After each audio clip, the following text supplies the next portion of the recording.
Hola, ¿qué tal amigos y amigas de la revista PUAG? Bienvenidos a un nuevo video polémico. ¿Polémico? Sí, porque cuando se habla de fútbol en Argentina siempre va la polémica al lado, con todas sus cargadas, sus chicanas, sus cosas sucias, sus manos negras y bueno, cualquier cosa viene al pelo para discutir acá. Pero si hablamos de política, también es polémica. Nada que el peronismo hizo esto, nada que los radicales robaron más, nada que estábamos mejor con la dictadura, nada que Rivadavia se la recomía. Pues no tan atrás, pero sí, más o menos así. Y si a eso le sumás fútbol con política, imagínate, terreno hermoso para discutir y en esa los argentinos somos hechos para eso. Antes de arrancar con la historia de hoy, te invito a que te suscribas al canal y nos dejes un comentario si sabías de esta historia o si la sabías y no te acordabas o quizás no la habías escuchado nunca. Ahora sí, listo el saludo protocolar, vamos con la historia de hoy. El día que la hinchada de Nueva Chicago cayó presa por cantar la marcha peronista. ¡Dale!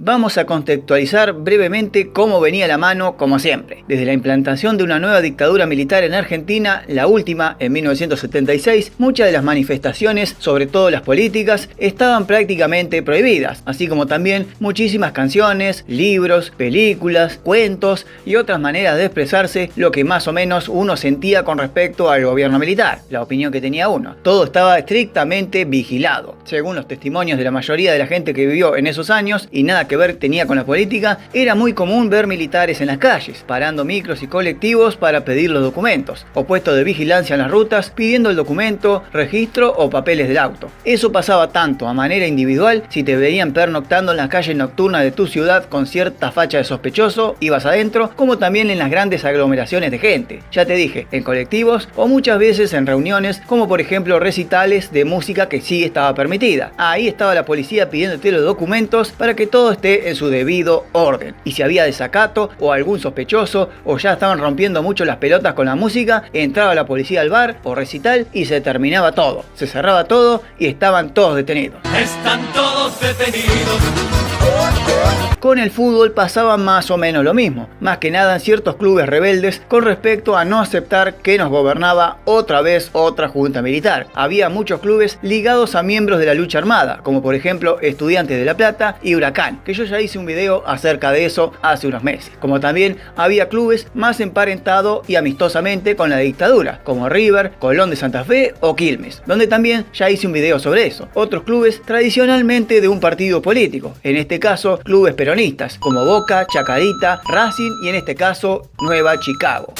El amor entre el peronismo y el club Nueva Chicago nació en los años 40, cuando el barrio de Mataderos, desde años anteriores, del principio de 1900, debido a los mataderos y faenados de ganados vacunos, se ganó el mote del nombre Mataderos, como también fue llamado la Nueva Chicago, porque el barrio era poderoso en la actividad de la carne, donde atraía a mucha gente del campo a trabajar en las curtiembres, similar a la ciudad yanqui de Chicago, que en esos años de 1900 era poderosa en cuestiones de carne y frigoríficos. Y bueno, de ahí también viene el nombre de club, ¿no? Nueva Chicago. Pero bueno, en los años 30, debido a la crisis mundial de la economía que hizo detonar los bancos del mundo y caer las bolsas en todos los países y más en Argentina, se comenzó a ver un repoblamiento en las ciudades, debido a la crisis económica del campo. Y como en el barrio de Mataderos era laburo para matar vacas, mucha gente del campo se fue a vivir ahí, aunque no tuviera lugar para vivir. De ahí en esos años nacen las primeras villas miserias en el barrio de Mataderos. Entonces, una vez llegado Perón al gobierno en 1946, se pone en marcha el Plan Viviendas Eva Perón, donde a partir de 1947 se comienzan a construir los 1068 departamentos de 2 y 3 habitaciones en un gran complejo distribuido en 46 monoblocks de planta baja y 2 pisos. La mayoría de estos departamentos fueron para los sin techo, cosa que hizo enojar muchísimo a la clase alta como siempre envidiosa reclamando algo, pero ojo, también a la clase media, a la que trabajaba, porque trabajaba pero alquilaba, pero no tenía casa propia. Ese barrio fue bautizado como el barrio de los Perales, a metros nomás del estadio de Nueva Chicago. El barrio de Mataderos, ahora con el gran complejo habitacional, se veía un poco más lindo que antes. El matadero de siempre, los frigoríficos, el club Nueva Chicago y bueno, la vida se iba haciendo un poco más llevadera en el barrio. Pero llegó 1955, la revolución libertadora que sacó al pocho del gobierno y el barrio de Mataderos fue blanco de vigilancia. El almirante Isaac Rojas, uno de los cabecillas del golpe, bautizó al barrio de Mataderos y al complejo Los Perales como un nido de ratas peronistas, nido que había que limpiar. Por eso fueron rajados muchos de sus casas, los más fanáticos y fervientes de la resistencia peronista. Y como a partir de 1955 todo lo que era obra de Perón de antes se cambió de nombre, el barrio de Los Perales pasó a llamarse Barrio Manuel Dorrego y la escuela justicialista Escuela Roma. Según cuentan algunos testigos, la primer fecha del torneo de ascenso luego del golpe del 55 se jugó el 1 de octubre y Chicago jugó al día siguiente en Junín contra Sarmiento, justo en la cancha que hoy lleva el nombre Eva Perón. Ese día la hinchada de Chicago entró cantando al estadio la marcha peronista como protesta, canción que estaba netamente prohibido por el gobierno de Lonardi y luego de Aramburu en los años de la resistencia peronista. Alto coraje lo de Chicago, y alto antecedente para lo que viene. Fíjate.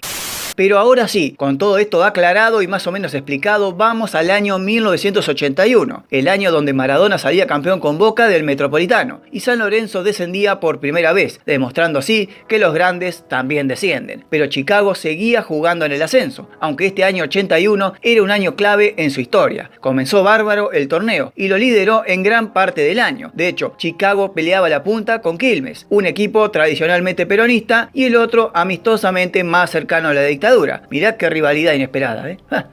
Chicago, que en ese entonces tenía en sus filas a tipos como Traverso, Larramendi, Los Yarte, Carrizo, Herba, Pedraza y el goleador Franceschini. Y otros jugadores más iban cabeza a cabeza con Quilmes y Banfield por uno de los dos ascensos directos. Eran épocas donde en la B te podías encontrar, por ejemplo, con Gimnasia de La Plata, Atlanta, el Deportivo Español de Río Seoane, que ese año inauguraba su coloso estadio, y también estaba Tigre, Temperley y Argentino de Quilmes, que jugó su último año en segunda división hasta hoy en día. En tanto que la dictadura ya no era tan dura, porque en 1980 había sido la última contraofensiva de Montoneros, que fracasó y los pocos que quedaban se fueron todos del país. Mientras tanto, la calma iba llegando de a poco en cuanto a lo armamentístico, en contra de la lucha armada, hablando de eso más que nada, y se iba abriendo camino al final del gobierno de Videla y el comienzo de otro gobierno de facto, el de Roberto Viola. Algunas cosas ya se podían hacer, era como una dictadura like, otras todavía estaban censuradas y otras estaban censuradísimas, ni se te ocurra. Entre ellas, cantar la marcha peronista, en espacios públicos y sobre todo aglomeraciones, manifestaciones y marchas callejeras. Pero el fútbol siempre es la excepción a la regla.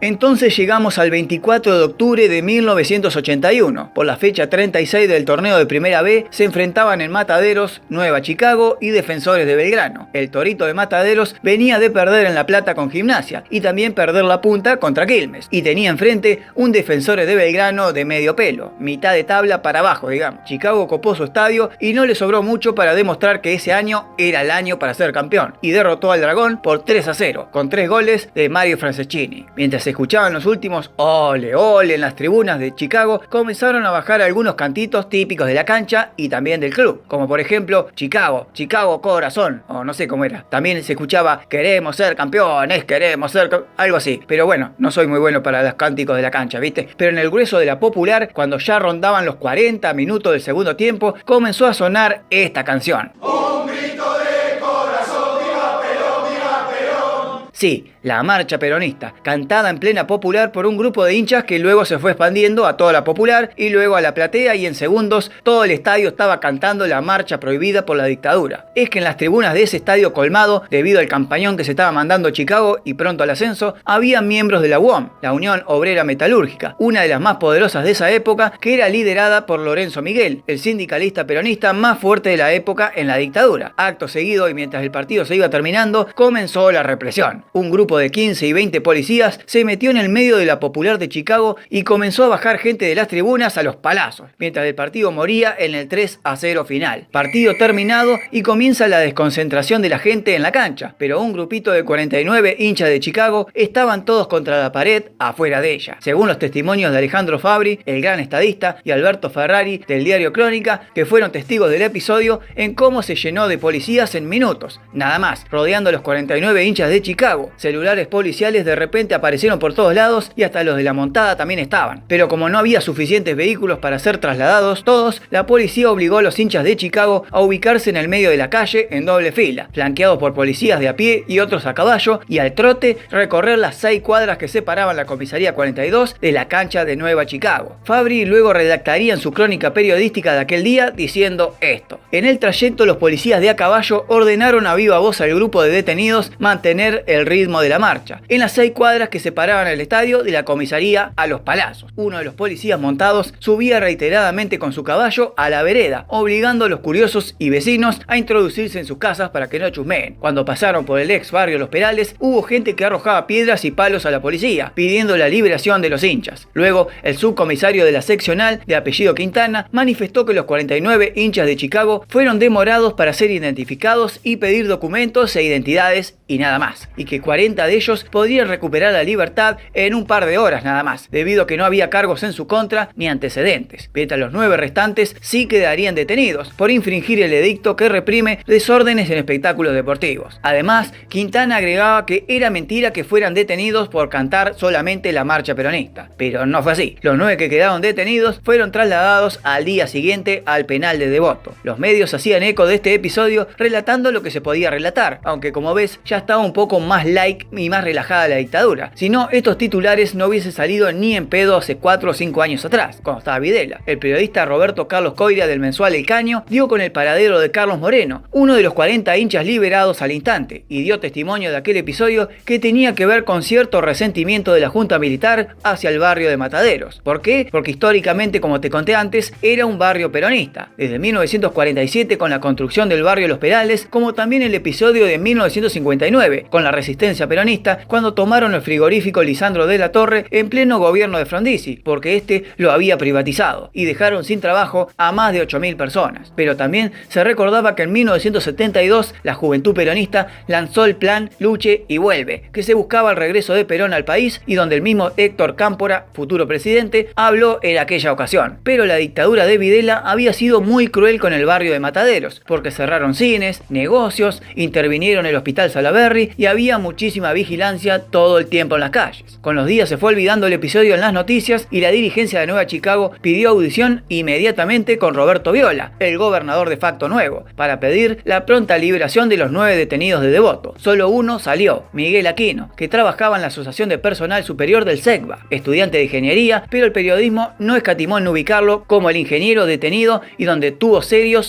problemas para mantener el puesto de trabajo después que fue liberado. Con el paso de las semanas, el episodio se olvidó por completo y luego de 35 días, los restantes 8 detenidos fueron liberados.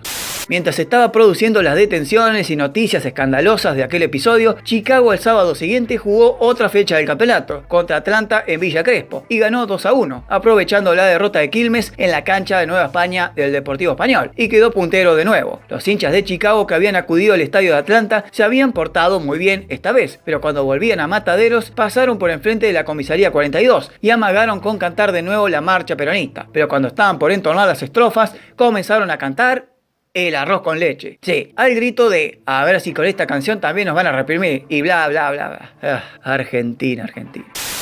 De paso te cuento para ir terminando el video, mientras te suscribís, me comentás y likeás el video abajo, que Chicago a la fecha siguiente, 2 semanas después del escándalo, por la fecha 38, venció en Mataderos a Estudiantes de Caseros 1-0, con gol de Franceschini de penal, y se aseguró así el ascenso por primera vez en el profesionalismo, a primera, ya que el tercero, que era Banfield, ya no lo podía alcanzar en puntos, y 4 fechas después gritaría finalmente campeón, relegando a Quilmes al segundo puesto, aunque también había conseguido el esperado ascenso a primera, ya que ascendían 2, pero otro dato curioso y aberrante a la vez fue el que une a Nueva Chicago y al Boys, 2 rivales clásicos del ascenso. ¿Por qué? Porque el sargento primero de caballería Juan de Dios Velastiqui fue uno de los encargados de aquel operativo en la cancha de Chicago en el año 81. Por esto, a Velastiqui se lo llegó a apodar el Trotador, por hacer trotar a los hinchas de Chicago hasta la comisaría, de la cancha a la comisaría. Pero en el año 2001, 20 años después, más precisamente en diciembre del 2001, cuando Argentina explotó de la bronca con todos los políticos y contra todo, en el barrio porteño de Floresta, 3 pibes estaban mirando la televisión en una estación de servicio, de lo que pasaba con la represión policial en las calles, y uno de ellos tiró a modo de chiste: por fin les toca a ellos, mientras miraban cómo manifestantes le pegaban a la policía en televisión. Fue en ese momento donde de atrás, justo de ellos, apareció inesperadamente Velastiqui, ya retirado de la policía, donde sacó un arma y disparó sin contemplaciones sobre los 3 jóvenes que terminó asesinando a sangre fría. Los 3 jóvenes hinchas del Boys hoy son recordados en estos murales del barrio, y Velastiqui fue condenado a cadena perpetua en el año 2003.